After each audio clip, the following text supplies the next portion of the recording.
Now let's turn our attention to Poland. It's a Central European nation where a political showdown is taking place.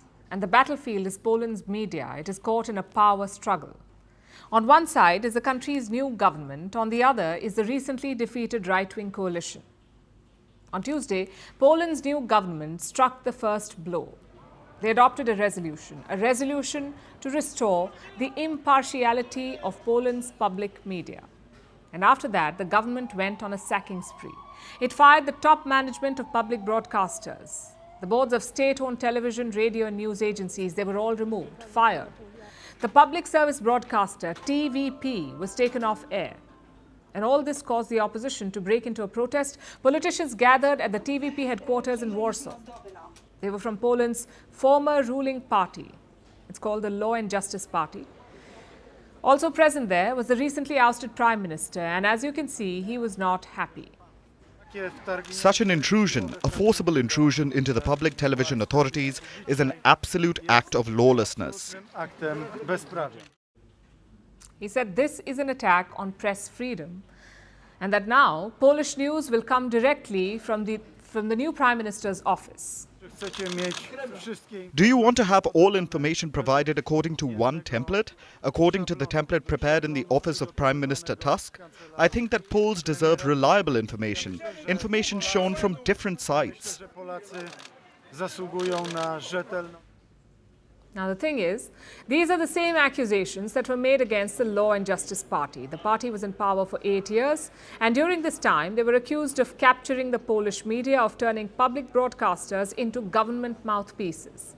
And this accusation was not just from the opposition, some global bodies have made the same charge. And TVP in particular was singled out, as was the acquisition of regional newspapers by a state-controlled oil company. These media outlets are accused of pushing propaganda, of favouring the Law and Justice Party and actively slandering the then political opposition, specifically Donald Tusk, who has now won the election, and he is Poland's new Prime Minister.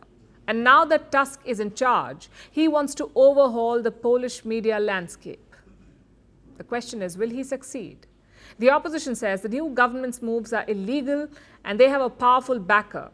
That's Poland's president, Andrzej Duda.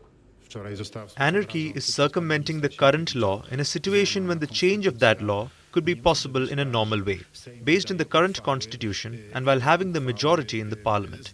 It is lawlessness. It is a flagrant violation of law. Now, Duda was put in office by the Law and Justice Party, which is now in the opposition, and he will remain president till 2025. Till then, he is expected to oppose Donald Tusk's government, the new government. But that may not deter Tusk. Duda's criticism and the opposition protests are being cited as proof that they had corrupted the Polish media ecosystem. Last night's escalation, the occupation of the public television headquarters, is the best proof that it was party television. 100 politicians came here last night to barricade themselves in a public institution financed by the taxes of citizens. So at this point, both Polish parties are pointing fingers at each other. Is this a crackdown or a reform? The answer depends on who you ask.